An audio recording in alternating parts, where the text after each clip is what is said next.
When you think about Peter, he's sort of like the Babe Ruth and Ted Williams of baseball because of his longevity, his high standards, his sustained excellence. He was a giant in his field, a Renaissance man. He was more than I expected, more than I ever could have anticipated. He was a good man. You've probably heard of the 4 C's of diamonds. Well, there are the 4 C's of Peter Drucker. And these are the values and guiding principles that he considered important, among others. One was competency, you have to have that. The other was character, compassion, and community. Those are at the DNA of effective organizations and effective leaders.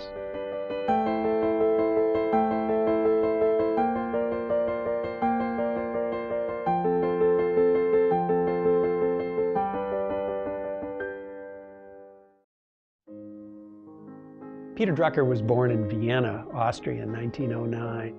He witnessed World War I and the destruction that occurred and the fear that people lived in on a day-to-day basis. We are influenced by our upbringing and our youth. And his youth was filled with political and economic turmoil. The Nazis came into power. He read Hitler's book, Mein Kampf. He took it seriously. Liegt die Zukunft des deutschen Volkes. By 1934, I believe, he left to go to England. He was working in investment banking, and he was working as a foreign correspondent. It was that background with which he came to the United States. And when he began to write, he began to look at everything from the outside in, from society in, wanting to build a strong society. This notion of a functioning society of organizations became very important to him.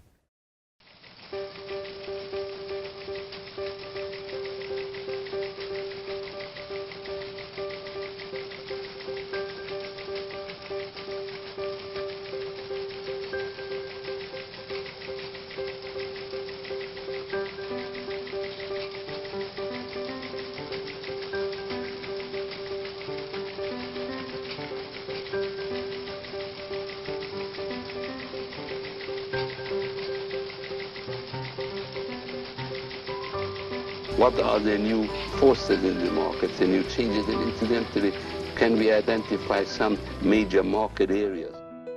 Peter Drucker came to the Claremont Graduate University in 1971.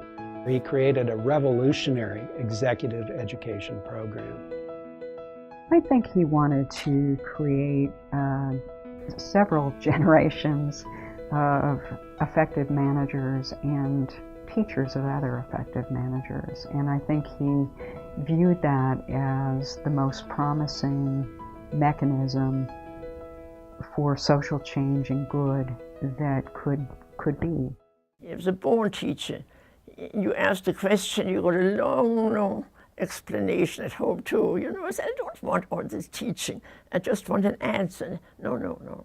The peculiar shape of the grand piano is based on the mathematics, the geometry of the 18th century. He would get a question and he would talk about it for probably close to an hour. And he would bring in aspects, and at times you would think he's completely lost his train of thought. There's a wonderful story, World War II, of the man who was going to be the next chief of staff of the U.S. Army. He's off talking about, St. Augustine and the monks, and then he would always bring it back and just nail it right at the end. He'd give you an example from the Army, and he'd give you an example from the Jesuits, and he'd give you an example some political time way back in history. And there's a very old Roman law doctrine that says, which from the beginning. But if you hung on for 3 hours, woo, you come out with jewels that you don't forget. The greatest weakness of executives is that they believe that they're being paid for being bright. They're being paid for being right. No, I think almost all of his lectures had as a primary takeaway a moral obligation. The moral obligation of management to empower and contribute. I think that is a part of the genius of Drucker, that he gets you thinking about issues. He throws out things. Like management is a liberal art, the practice of management, which really did codify the practice of management. And he just threw that out. Well, it turns out that there's a whole lot behind that. It's true. It starts you thinking. One of the, I think, important insights of Peter's was his recognition that management is a liberal art, that it's not simply learning how to do productivity or how to do marketing, but the really effective leader needs to understand psychology, needs to understand religion, needs to understand science, the whole series of what make up the liberal arts that inform the decision. His view of the world, is what makes him so special. He always said, I'm a journalist, I'm not a management scholar. And I took that initially as kind of, tongue-in-cheek, but he really had a very vast, broad view of the world. And I asked him what the most important thing that has happened in China the last 3 to 5 years. And he thought about 5 seconds and then said that we now consider owning an automobile a necessity and not a luxury.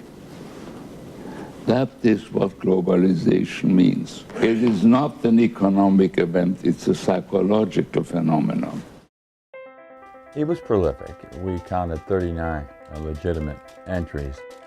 He actually wrote 2 novels during that process. They were not successful. Let me put it this way, he was a great writer, but he was not a great novelist. He was a very ethical person, and the social well-being of the company and so on, the community and so on, was way above this financial standing. He was much more interested. He was outraged by the great difference between the income of an executive and the worker. I think he is one of the best observers I've ever met in my life, and a brilliant questioner. One time I was dealing with an individual in business who was not a particularly honorable person and who appeared to have tremendous productive capability.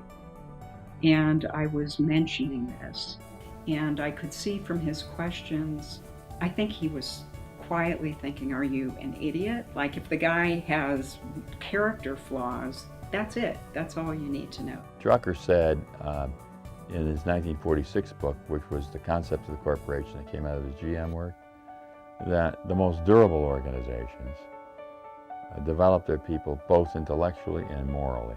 And that's focusing on strengths. That way, organizations really fly, focused on strengths. It's a big deal in Drucker. Very deep for Peter because it comes out of his past. He grew up in Austria. He saw the Nazi horrors. He saw what the Nazi philosophies did to people.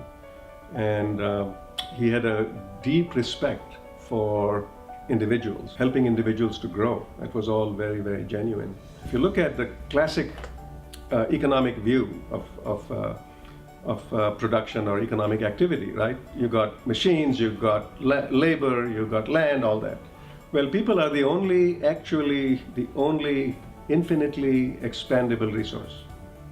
So not only is it the right thing to do in terms of helping people grow for its own sake, but it turns out that it's a tremendous competitive advantage if you can really unleash the power of people. What he was really trying to do is to develop management so that society's organizations could thrive, so that we would not succumb to the what he called the magicians, who could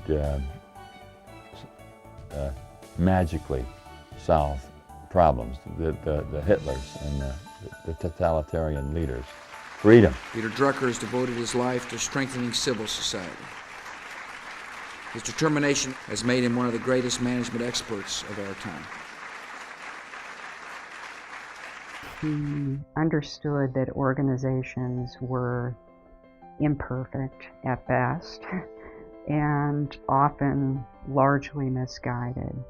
And at the same time, he had this sense of if you could tap into the mission or create a mission or a purpose, a sense of focus, and then get individuals who themselves had tremendous limitations but have one area of genius and empower that area of genius and enable those individuals to work constructively together toward that unified purpose, that great things could be accomplished. And that, to me, that's what this school is about. He talked a lot about guiding principles and values of business. The faculty are constantly connecting what Peter believed was important to the topics that are on the desk of today's executive.